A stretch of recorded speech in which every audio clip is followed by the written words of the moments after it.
Welcome back to the Balancing Act podcast. I'm Andy Temte. On the Balancing Act, we talk to business leaders and industry experts to explore the balancing acts we play in our professional lives and learn about the events that put rocket boosters behind their career success.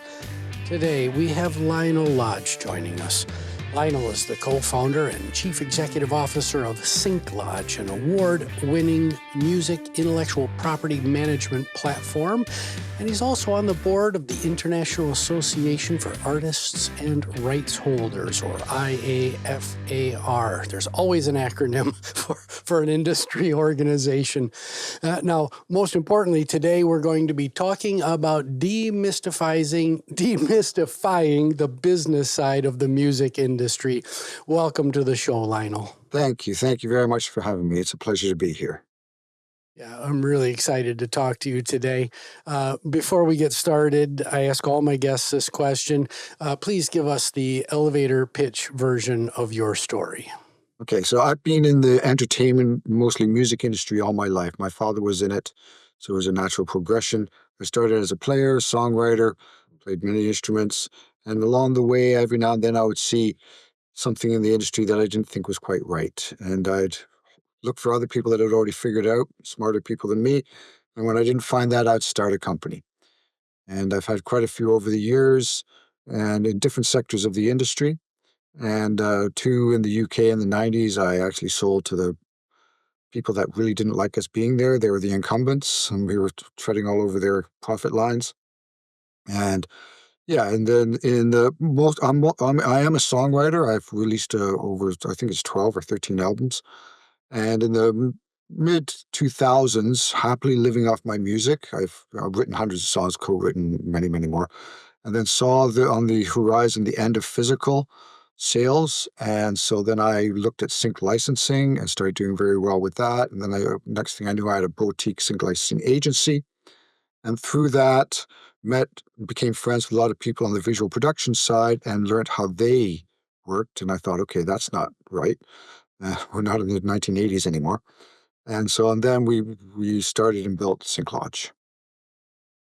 Excellent. Well, we will dive into SyncLodge a little bit later in the show. If you had to pick an event in your life that brought you to where you are today and just really accelerated your journey, what would that be?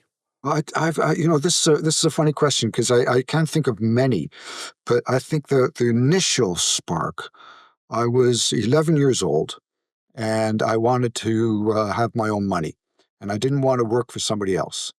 And so my mother taught me a little bit about bookkeeping and invoicing, and I started what could be classified as a wholesale manufacturing company, even though it wasn't really a company.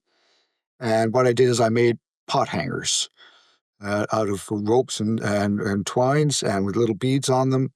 And I put on a funny little cute jacket and went around to the florist places and sold them wholesale. And I did that for a summer, and I made more money doing that than I would have done working for somebody else. And so that really sparked it. So mom was the genesis of your entrepreneurial journey. Yes, she said, "I'm not going to give you money. You're smart enough. You can make it. Get a job, or if you want to do something else, let's talk about that." Yeah. Do you have any pictures of yourself in that cute little outfit going from floor shop to floor shop? Yeah, it was a bit like the jackets they wore on the cover of Sgt. Pepper's, the Beatles album. Oh, okay. It was sort of like a band leader jacket. Yeah. I can see somebody paying attention to an 11-year-old that walks in and is pitching me something in a Sgt. Pepper's jacket. Yeah. And one of the things I learned out of that is I did different styles of pot hangers, and I named them all, different styles. So they would order by the name, which became very interesting to me. Nice. Well, your journey in branding and marketing started very early. Lionel, let's shift over back to the music side, and we're going to talk about music licensing first. A lot of our listeners won't be familiar with all the categories of music licensing, royalty payments, just all the things that happen behind the scenes. So we'll run a little thought experiment. Suppose I write a hit song. Can you walk us through the top 3 ways that I can make money from this new great song that I just wrote? Okay. First of all, let me give a bit of an idea for the people that don't know what sync licensing is, to tell them what exactly it is. So it is the legal usage of music in visual productions for TV, film, video games, and advertising. Okay, and there's a whole process that goes along with that. Anytime you're watching a film or a TV show or anything, and there's music in it that's being pre-recorded, that music has been licensed. There's contracts. There's a license fee paid to the people that own it. So the first way to, if you want to make money out of recorded music, is to make sure you're properly registered. And this is something that is tedious and it's boring and it's paperwork. But so in the United States, there's BMI, there's ASCAP, there's CSAC. These are called performance rights organizations. And they deal with one side, we call them sides, one side of what you end up as a recording. Right? So the one side, that side is the publishing and the songwriters. Okay, now if you're a songwriter and you don't have a publishing deal, you can set up a little publishing company of your own, sole trader, or you don't even have to do that. You can just do it under your own name and check with your PRO, making sure that they will pay you automatically the publishing half. So when they collect the money, they collect it from broadcasters, whether it's public performance. If you're playing in a bar, you want to list all the songs you play in that set, especially originals, but also covers. And then you send that into your PRO, your performance rights organization, say, on this date, I played these songs. They will pay you. There's a license that the venue is paying to the PRO to be able to have to publicly play music, whether that's on CD, whether that's in a live position, anything like that, a cafe, restaurant, and everybody pays the license fee. And then the PRO takes all that money and then they divide it up with who should actually get it. If you don't register that you've played those songs, they are just going to pay it to the biggest people and think they probably deserve it, which I don't think they do. And then there's the other side, which is the recording side. And this is what the organizations are called CMOs. Sound Exchange in the States is a CMO. Okay, it's a collection management organization. And they pay out to who owns the master, usually a record company. But if you do it yourself, make sure you're registered. And one of the things that a lot of people don't understand about recording ownership is whoever pays for the studio time, unless you have a deal, unless you have something on paper, they own the recording. That's traditionally how that works. But also, all the people that played on the recording get paid. Okay, now in the States it's a little different. In the States, it's only things like Sirius Radio, Pandora, things like this, where it's digital but it's a radio. It's not personally interactive like Spotify and such.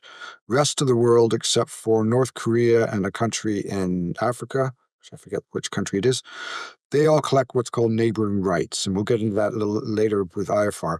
But it means that anybody that played on the recording, if you register it properly and list them, they will get paid every time that recording is played.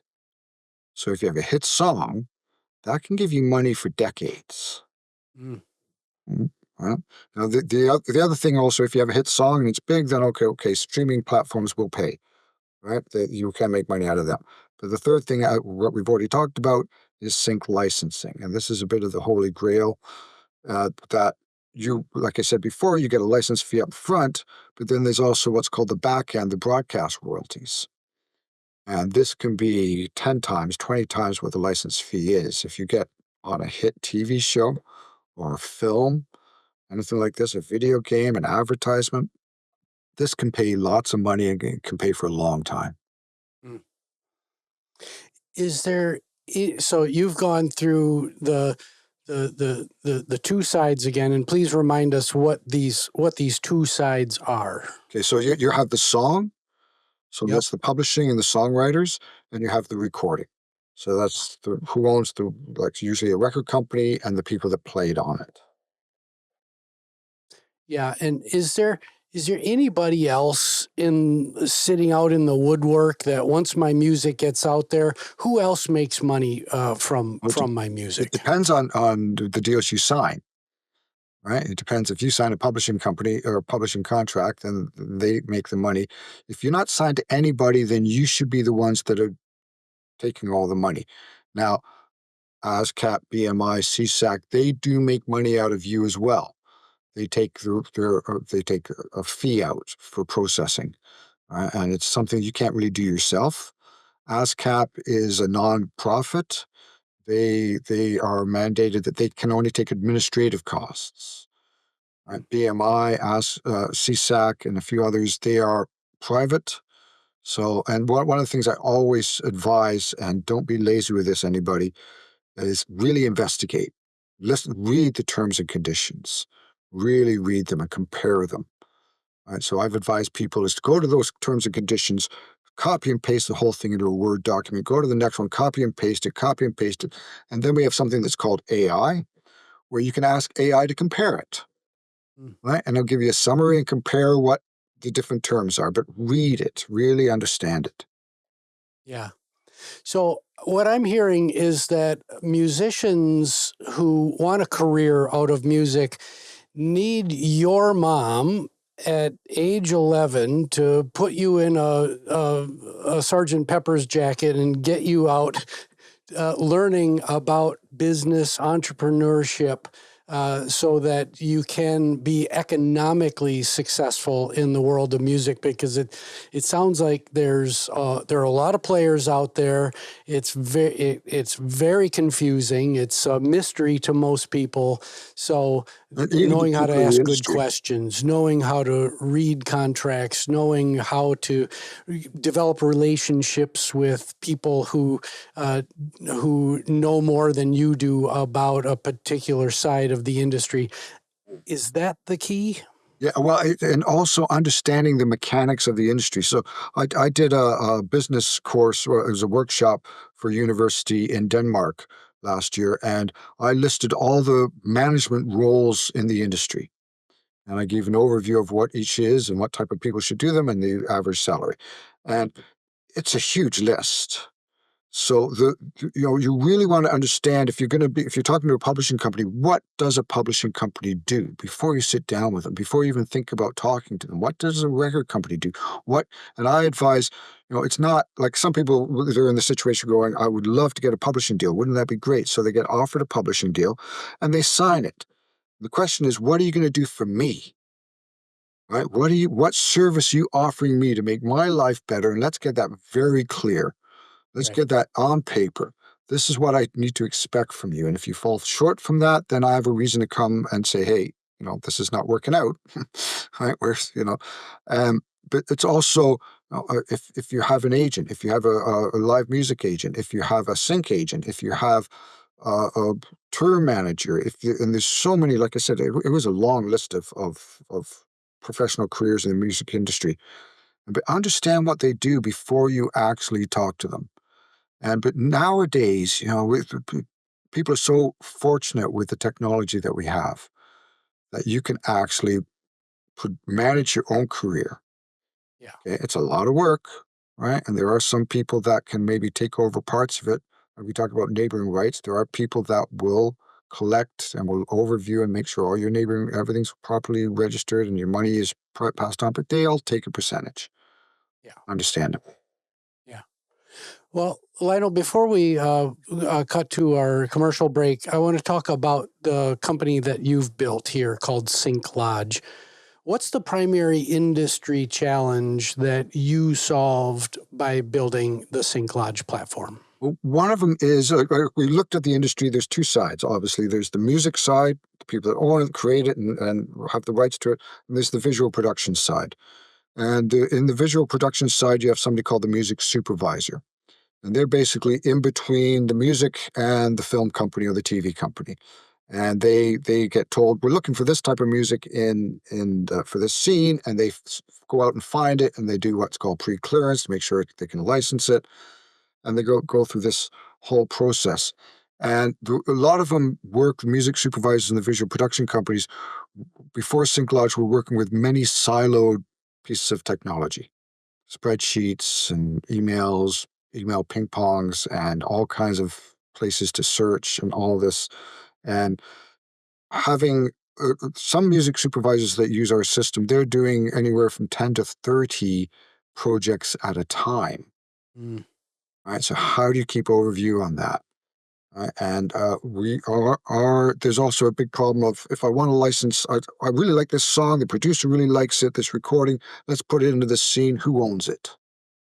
How do I know that they're really the people to talk to? Because you could get in touch with somebody and they could say, yeah, I have all the rights, I can sign everything, just send me the money and I can sign it. And that might not be true.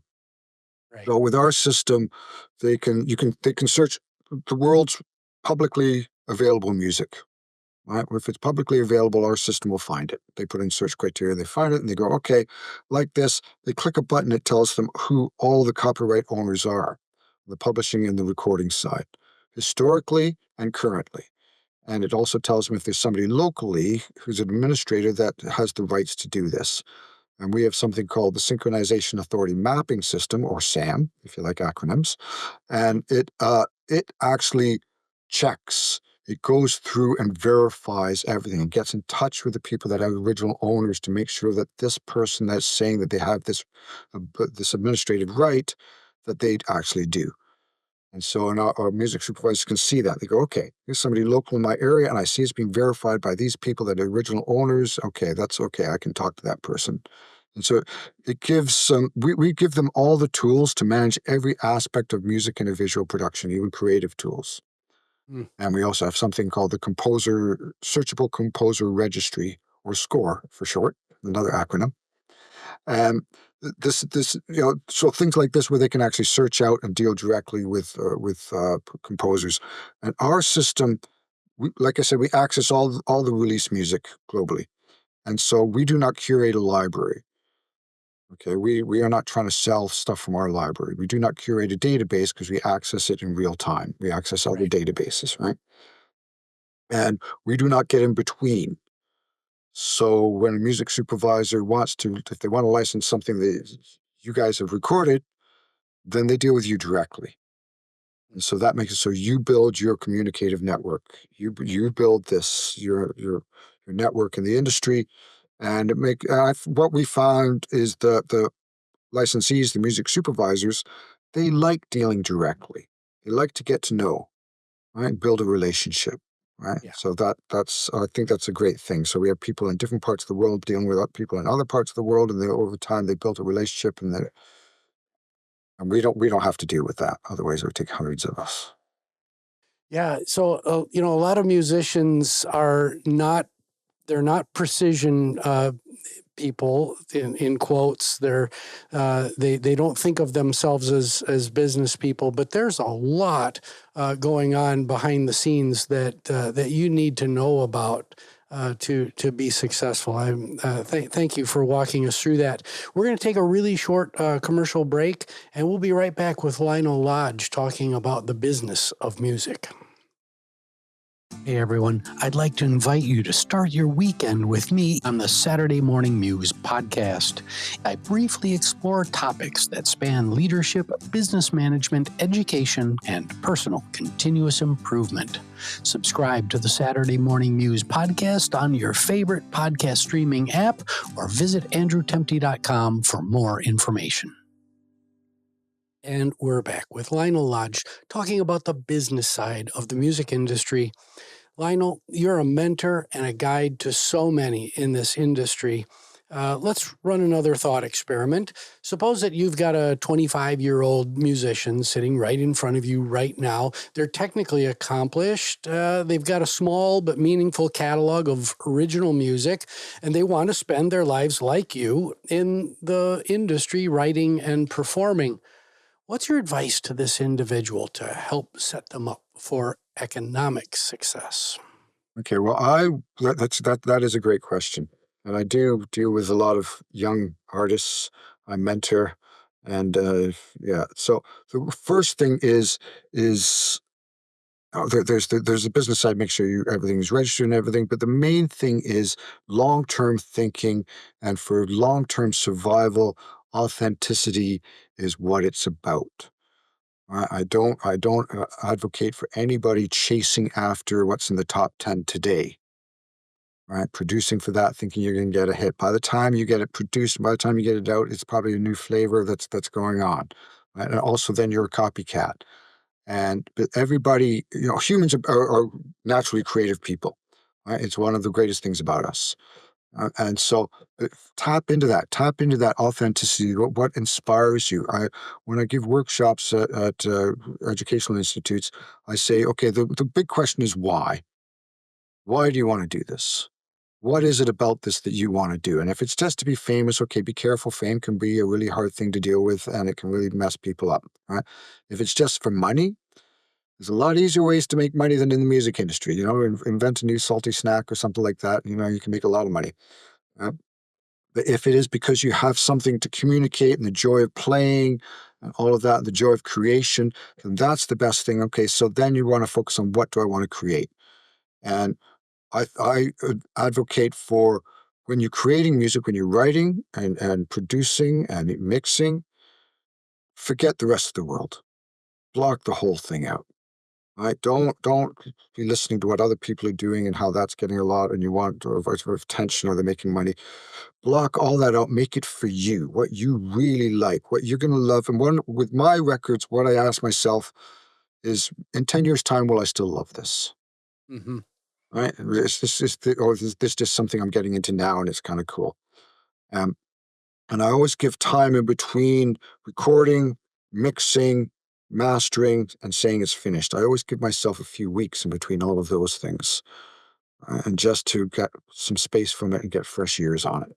And but authenticity. And then the other thing, like we talked about before the break, is really understanding the industry. Right? Really take the time, and there's so many, like this podcast, and there's so many tools you can use where you can get the information from, and really understand how it works, the mechanics of it. And there's a lot of revenue flows that people don't take advantage of. So, make sure that you are getting paid what you should be paid.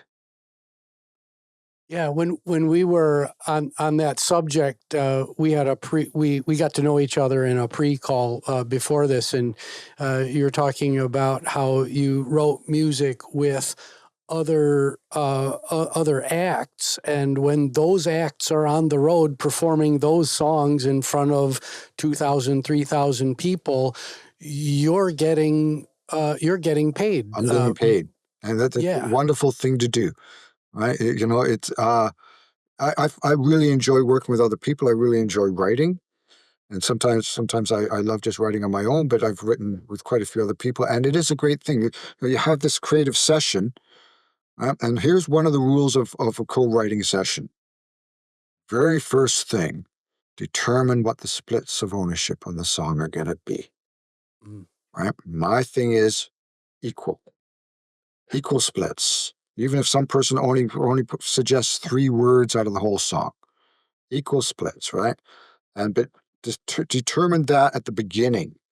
Because what a lot of people do is it's not really sexy. It's not really sort of something for the mood, right? Or you want to talk business, I want to be creative. And then they get to a point where it's making money, and then they start arguing, Right. right? I wrote most of the chorus. No, you didn't. All that kind of stuff, right? You get that clear. But writing for other people or with other people or for other people, it's a great thing. You go through the creative process, and then they take it. They do the work of recording it and producing it and releasing it, promoting it. Then they go on tour. Right? And if it's getting played anywhere publicly, you are going to get a percentage of that. And when they're on tour, it's like saying about even small places. I've played for some very large audiences. And one of the things I did when I first came here to Vienna is I got in touch with local promoters, and a big act was coming in. One of my heroes of mine were coming into Vienna. And I get in touch with the promoter and say, hi, I'd like to, they're having an opening band. Can I do it? And I can bring myself or with a couple people, or I can bring my full whatever size band I had at the time. And they say, well, let me check in. And I said, but you don't have to pay me, right? I'm a big fan of this artist. I just love to do it, and you don't have to pay me. And they go, oh, okay. And I got these gigs. And at one point, I opened up twice for Alanis Morissette here in Austria. Mm. And it was like almost €5,000 per show in the public performance royalties. And what's happening is large audience, ticket price and capacity, they gauge what the promoter or the venue has to pay for a license to be able to have live music. Doesn't matter to them who gets that money, right? That makes no Right. difference. They're still paying the same amount. So I'm not upsetting the promoter by putting in my set list and saying these are all my songs and I want to get paid for it. Right? And that is a cool thing. Festivals, getting on festivals, but make sure that you put in your set list to your local PRO, whoever you're registered with. Yeah. Awesome. Great advice. Lionel, you're on the board of IAFAR, the No, we International call it IFR. Association, We call it IFR. IFR, the International Association for Artists and Rights Holders.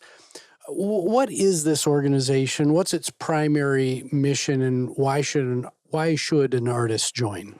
Okay, so yeah, very, very great question. IFR is a very cool organization. Everybody on it is a volunteer. It's an international board of directors. It's the main premise of what IFR does is education and advocacy for neighboring rights. We touched a bit on neighboring rights before. I think it's a terrible name, right? It's somebody in the States wrote me and said, "So neighboring rights does that mean like Mexico and Canada? Their rights?" and so it's called neighboring rights because it sits next to publishing rights, which were the first ones. Mm, Right? So before there was recorded music, there was music on paper that was published. That's why it's called publishing. Right? yep. And so neighboring rights, it's because it sits next to it. Okay, it should be called performance rights. Um, IFR, it doesn't cost much per year. It's really cheap to become a member. We have webinars on the site. There's a lot of educational information. And there's podcasts that you can access as a member. And when we do webinars, it's free to join if you're a member. Join the webinar. And it's basically educating on a global level of what neighboring rights are and how to make sure that you collect them. There's some countries like here in Austria that pay they're one of the highest paying countries in Europe for publishing and neighboring rights. And so, but understanding, okay, if I'm living in the States, maybe I should send my music to some Austrian radio stations because they pay out like it's a stupid amount of money that you get for it, right? Mm, And they are looking for Western music, right? They play Austrian music, but they also play a lot of music, especially from the States and the UK. right. They play a lot of that. But having the insights, and you can actually ask to have a one-on-one with some of the board members, with some of the professionals in the organization. And yeah, it's a good community, and I think it's like $50 a year or something. It's very close to that to become a year member, right? It's yeah. Yeah, that's just such great advice for the audience generally, irrespective of your career, what industry you're in. I think the message here is get involved with an industry association in your industry. We happen to be talking about music today, but the educational resources that individuals like Lionel Lodge and other board members are putting in place at IFAR, that's happening all over the world in every industry. So if you're feeling alone, if you're feeling like you don't belong, reach out and join one of those organizations. Go to a conference, meet Oh yeah.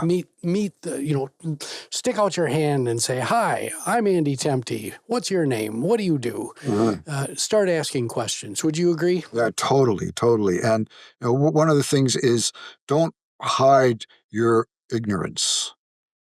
Right? Yeah. Don't be afraid of asking stupid questions. Most people, and it's very true in all industries. There are these organizations, there's conferences. Conferences I love. I love going to conferences and meeting people and talking to people. But you'll find that people that have experience in the industry, they are very happy to share and help. right? Yeah. If you ask them questions and they realize that maybe this area of the industry you don't really understand, most people are very decent and want to help, and they're happy to share. It's also a bit of an ego thing. Look how smart I am, right? I can tell you these Yeah. things that you've never heard of before, right? But they are, and knowledge is power. Yeah. And being afraid to show that you don't have the knowledge makes it so that you stay without power. It's actually one of the things that I do push on people is don't be afraid of not knowing. Right. And if somebody says something you don't understand, like sometimes acronyms. I'll be in a meeting, somebody's just throwing off acronyms. I go, whoa, whoa, whoa, whoa, whoa. I don't understand half of what you just said, right? Yeah. You need to Time out. unpack that for me. Right. Yeah. Yeah. And Lionel, that happens in the education industry where I spent most of my time. The number of acronyms, it's exclusionary. Yeah. It makes people that aren't part of the conversation feel like they really don't belong, like they don't know.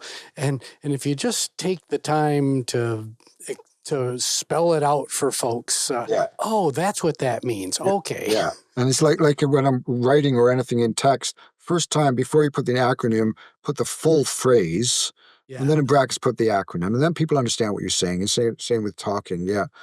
And also some acronyms, I look them up. I'll be reading something. Okay, I'll look it up on Google, and there's like 15 different industries that use that same acronym. So what are Right. they talking about? Right. Right. Well, Lionel, where can folks learn more about SyncLodge? Well, you can go to synklodge.com and you can sign up. It doesn't cost anything to sign up. We don't have any membership or registration fees. Right? And our business model is, which we haven't turned on yet, is 2% of the license fee paid by the people that get the license fee. Mm. So on the music side. For the visual production side, music supervisors, it's a totally free system. They don't have to pay for it. We sort of looked at Amazon. If I'm the buyer, do I have to pay to just look for things on Amazon, to use Amazon to go shopping? That wouldn't work, right? Right. Right. So when the Right. people sell something, Amazon gets a cut. Yeah. That's basically how it works. And yeah, just sign up. If you want to reach out to me directly, I am, funny enough, a few years ago, I put out a question to a lot of people. If they could find another Lionel Lodge on the internet, I'd give them, I think it was like $300, forget how much I was offering. Nobody could find another Lionel Lodge. So I'm easy to find that way. You can Google me, but LinkedIn is a very good place to reach out to me. Yeah. Yeah. LinkedIn that works really nicely. And I can also see your history then and everything like that. Excellent. Well, will you engage in a couple of lightning round questions Sure. to close out the show? Sure. Yes. All right. So, Lionel, you've just won $100 million US lotto jackpot, but there's a stipulation that 50% of your net winnings go to one philanthropic organization or a cause. Who do you pick? That's a great question. First of all, I'd complain about that as a stipulation. But besides that, there's an organization called the Global Music Project. Okay, and they are United States based, but they deal with they are financing many things on the music side globally. And one of the great things they do is they pay for musical instruments for children in schools. Mm. But they also fund other charity organizations on the music side. And they are very good people. They work very hard, and yeah, I would give them 50 million. Oh, that's going to hurt, but I would give it to them. All right. Very good. Second question. I give you access to a time machine and you can send a message to an earlier version of yourself. What's the message and what previous version of yourself do you send it to? Okay, if I have to choose the previous version, geez, that's tough. But the message I would give myself would be, don't undervalue yourself. Mm. Don't undervalue. And I have been in times in my life where I did undervalue myself. And like the first company that I sold, I realized afterwards by talking to somebody in the company at a pub how desperate they were to buy us, and I could have tripled it easily, Yeah. easily tripled it, right? Nice. Yeah. In on the seller side, especially for small businesses in mergers and acquisitions, that is a very, very common story, one that you and I actually share. Lionel, The second one, just a bit of a yeah, funny story. The second one, I sat in a room with them, and they did the typical thing of writing down the amount on a piece of paper, turning it upside down, and sliding it across the desk to me. And it reminded me of Colonel Tom Parker, Elvis's yeah, manager with the film deal, and his quote was, "Okay, that's enough for me. What about the boy?" Right? And so I said with a very straight face, thinking that they'd get the joke. "Okay, that's enough for me. What about the company?" And they went, nice, "Oh, right, right. Okay, well, can we get back to you this afternoon?" And they doubled it. nice, But it was, if they would have just laughed, I would have accepted what they were offering me. nice. Well, Lionel, we're all works in progress. We're all developing. What are you focused on right now in your personal journey of growth? That's interesting.